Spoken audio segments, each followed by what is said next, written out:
Hi everyone, this is Ali John Chaudhary, psychotherapist, and today I'm here with Fern Schumer Chapman, author. And today we have a very important episode because today we're going to be talking about dealing with tragic loss and sibling estrangement. Now tragic loss is something that turns our worlds upside down. It can be especially hard when we don't foresee some of these losses that strike us without warning. And it can be especially difficult when we experience sibling estrangement because it can feel as though our family is absent from the equation in offering any type of help, support, or understanding. And today's episode aims to identify how sibling estrangement affects us with tragic loss and what we can do to cope in such situations.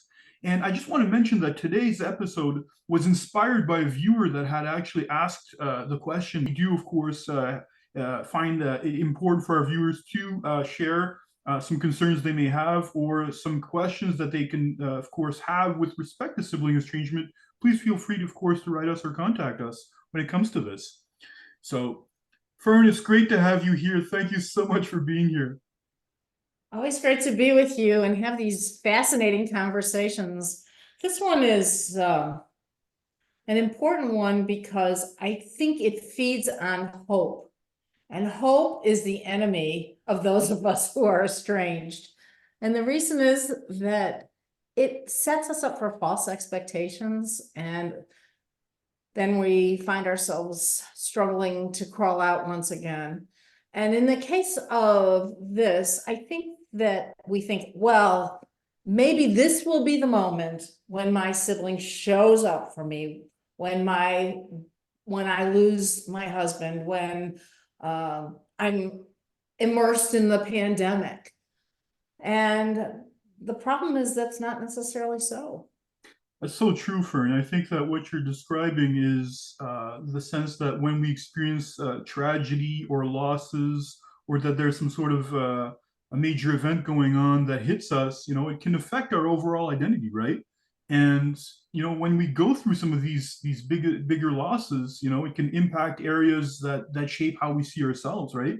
And we're going to get into the different types of losses, of course, that can impact us, but you're absolutely right. I think that some of these losses, compound with sibling estrangement, can, of course, just make things more difficult, more heavy, and burdensome for us. Right. It's a very intense moment, and it heightens expectations for family support. Absolutely. And one of the first losses that people go through that can be tragic and really difficult is the loss of mental or physical capacity, right? And the thing that makes this especially hard is that there can be triggers that come from all sorts of places on a daily basis, right? In terms of what you've lost, in terms of how your identity may have shifted because of that. And we can even wonder in some cases like this, why is it our siblings don't reach out to us, right? As we go through crisis. And, I think that that's one of the things that really, really tends to pop up when we go through some of these losses.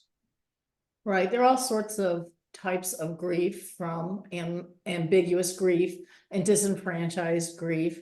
And a lot of times these losses are not acknowledged, especially if it didn't happen to you.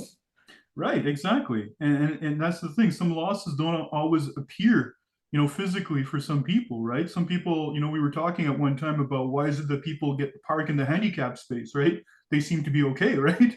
But what we don't know is that there can be some losses that are not visible, of course, that people can go through, and it makes it hard because, sometimes people may just not know or not really inquire because of the sibling estrangement that happens in our lives. Right. That's that old story about how you never know why someone behaves a certain way unless you ask a whole lot of questions and find out the story behind their story. Exactly. So of course, loss of physical capacity, mental capacity is difficult because there's changes that are undesired. And it could really be hard when we don't have that sense of support. And another type of loss is the loss of a loved one. You and I have gone through this, of course, and it can really feel overwhelming because, our reflex in cases like this is, of course, to reach out, and have others, of course, support us and comfort us when we lose a prominent person in our lives, and when there's nobody from your family really able to do that, like a sibling, for instance, checking in on us, then that's where the compounding effect happens. There's that loss. It's that second loss, of course, that just builds on the first loss, makes it heavier. Right. And the important thing to remember there is if you're losing a parent, this is often the most difficult and perilous moment in the lives of siblings. So their relationship becomes much more endangered. And then you have two losses, compounded loss, because you've lost a parent and you may not have the love and support of the sibling as you go through the grieving process. Exactly. That's what makes it really, really hard, I think, like you said, because just the idea that you're not getting that support that normally, if you were in a warmer, healthier type of family environment, you would, you know? And that's the hard thing, I think, especially that happens with a lot of this, you know? So a lot of us may go through some of these situations, and we see this, of course, in the Facebook page where people share their stories and mention how they're not experiencing that sense of support in moments of crisis like this, especially. And of course, we'll get into the coping strategies, of course, that are really important for this to, of course, help our situation, you know, in a few moments. Another type of loss is loss of a job, right? In that sense, right? And that's difficult to absorb, you know. And I think that when your identity is tied into what you do, for example, in some families, right? You've seen this perhaps before with some people you work with, as I have as well, where there's a sense of competition or a sense of somehow who's the best, right? Who's the one basically getting the higher status, the best types of jobs, etc. You know, and if you don't fit in that mold, well, you can feel as though you're an outcast sometimes. Right, there's sibling rivalry, which drives envy and jealousy. And if that is not controlled, you do not have a supportive environment. Exactly. So it can be really marginalizing and rejecting, I think, in that sense. And there could be a sense of shame, of course, that comes up, you know, not because you did or anything wrong or there's anything particularly wrong with you per se, but just the feeling that your family can make you feel in cases like that, right? And that's the thing. That's where families go wrong, especially instead of supporting us, uplifting us, and make us feel that we're flourishing, they can make us feel as though we're less than and feel as though we're depleted, especially if we're affected by how a particular sibling can talk to us or talk about our situation and such in front of the other family members. You know, I think that if you have had a difficult and challenging sibling relationship, you can expect when you hit these bumps in the road that that's exactly what you're going to get. Yeah, And it will continue. But we have these moments where we hope and we expect, and oh, you know, there's sort of this free beer tomorrow attitude about, oh, tomorrow will be better. Um, and it's just not so. And I think one of the things I learned as I have been going through my own losses and also researching this is whatever relationship you had before the loss is pretty predictive of what you're going to have during the loss and after the loss. So if you had a strong, supportive, and loving relationship as you approach this loss, you will probably be able to count on that.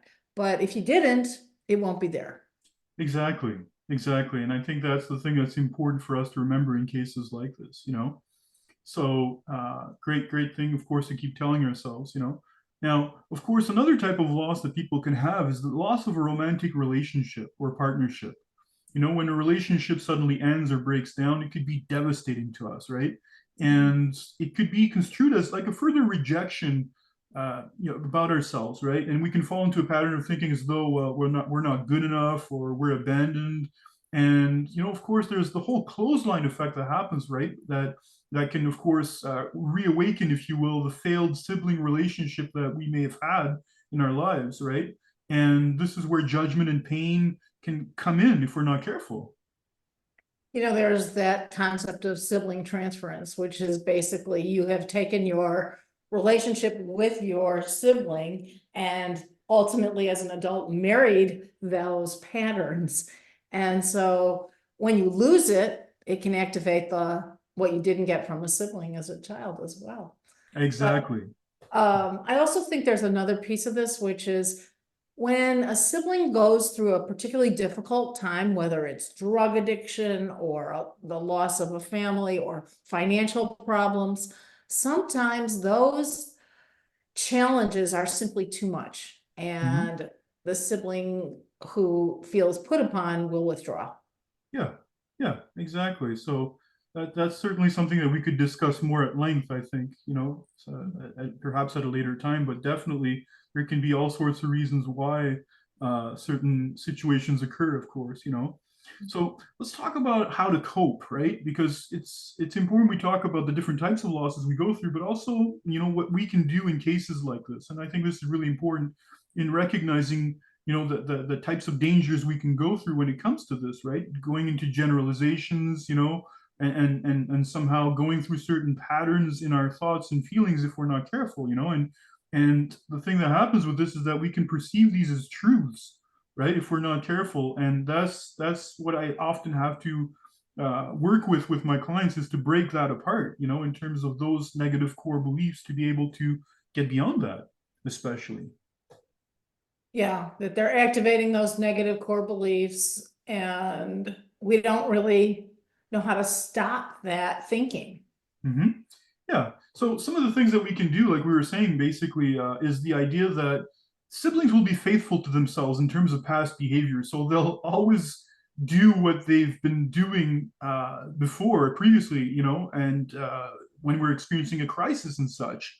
So it's important to kind of remember to keep telling ourselves that, right? That they're just going to be the same person they've been even before, like we we're saying. Right, and there, even in these flashbulb moments when there is a crisis, um, I think it speaks volumes when that person simply does not step up and support those who are enduring a pandemic or uncertainty or sickness or death. Exactly. It's just not gonna happen. And like I said earlier, I think that we hang on these moments and we think, oh, well, this will finally break the estrangement. This will be the moment where they actually are there for me. It just doesn't happen. Not the case, right? So very, very important, and I think part of the problem is their inability to respond or emotionally validate us, right? And that's challenging when we're experiencing upheaval, because we've spoken before about acknowledgement, right? The importance of acknowledgement when we're experiencing loss, and we're just not getting that. So that's the painful part to that. It's the lack of acknowledgement because of their inability to respond for whatever reason, right? Mhm. Mhm. Mm-hmm. You know, there have been some studies by Standalone, which is a British organization that studies the estranged, and they did some interesting work around the pandemic. And one of the things they found that very little changes in estranged families during the pandemic, and that some of the estranged felt the same social and personal isolation, and it doesn't, again, just doesn't change. They're faithful to themselves, as we say, right? Right. you know, I think that losses, make us experience a sense of unwanted vulnerability. So I think it's really important for people to reach out to others and want support. This is a natural mechanism for all of us as people. So I suggest here for people to keep in mind who your chosen family can be in moments like this, right? There's people you may talk with, for example, that you feel more comfortable in opening up with, than your actual family, and that's okay. And if you have people like that, then great. That can be your support system that can especially help you during crisis moments. Right, there's kind of an unmasking of who's there for you during these moments. And we all kind of tally up who we can depend upon. And it's rather painful to realize sometimes that that is not a family member. Yeah, yeah, and at the same time, to think about that, to let yourself think of those people that may be present in your life. The people that do want to have you in your life can also be reassuring as a way to focus on. Because if we take our pain as being the new normal, then what can happen with that? The danger here is that you forecast into the future and you use your current pain and discomfort in a way to needlessly magnify suffering, right? That what I'm feeling right now is always going to be this way for the rest of my life, and that's not the case. I think it's really, really important that people keep telling themselves that they can feel different on a given day, and that variations in our mood can happen, right? Yeah, yeah, and sometimes you get a surprise. Somebody will support you, not necessarily in your family, but somebody you never expected will step forward. Yes, and as they say, a good slogan to work with is "This too shall pass," Mhm. right? Whenever we're going through something that's really hard, to remember that, especially, and in this case, of course, nothing is permanent. When we hear that, I think it applies well here as well to keep telling ourselves that our mood is not going to be permanent, especially. Right. I always think of it as weather passing through. I like that. Yeah. And Fern, I think also with the idea of loss, there's the compounding effect that happens, right? It's that it reawakens past wounds. And in this case, of course, self-compassion is key in reminding ourselves that our self-worth stays the same, And, it's interesting that we're talking about that, about clouds, because oftentimes I use the emoticon image in some cases with people to let them know that you've got that little emoticon that shows the cloud, but you've got the sun that's right behind the cloud, and I keep saying to people the sun still shines even when the clouds are there, you know That's nice. yeah, so I think that's really, really important, of course, to keep telling ourselves that, Yeah. right? So yeah, so I think that these are good key moments, to key tidbits to remember, especially in hard moments that we go through, right? And I think that that's especially important for us to acknowledge, of course, some of the losses that we can have and how that can, of course, influence us because of sibling estrangement. So my hope, of course, for today is that we were able to touch upon different things that we can do, have different types of resources that we can work with that can, of course, strengthen us and such.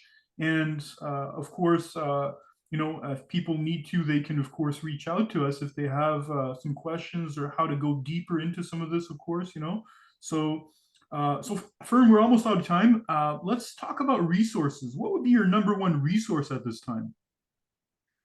Well, I guess I go back to my original deep dive into sibling estrangement, which was my memoir, Brothers, Sisters, Strangers, Sibling Estrangement and the Road to Reconciliation. And of course, the book does not narrowly define itself about reconciliation. It's much broader than that.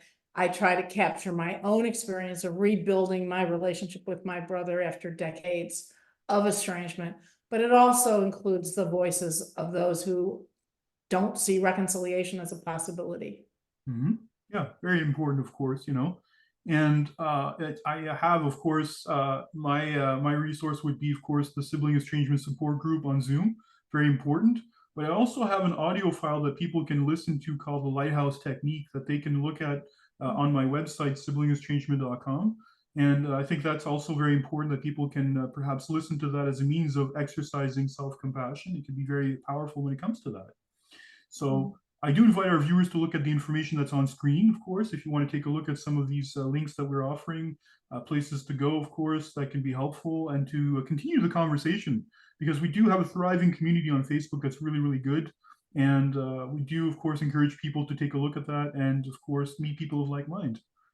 So, And we have a thriving community on YouTube now too. very much, yes. People do respond to our videos, and of course, people express appreciation for us in breaking the silence and being able to talk openly about this and having a space where sibling estrangement is finally acknowledged, right? So Right. we're so glad to be able to do this for our dear viewers. So this is very, very important for us to continue the message. So we hope that you'll stay tuned for our next upcoming videos on the topic of sibling estrangement. So, Fern, this is wonderful. Thank you so much for doing this again. It's been a wonderful episode, and I hope that people will walk away with some empowering strategies to help them in the face of their losses. Great to be with you. All right. You take care, Fern. Thanks.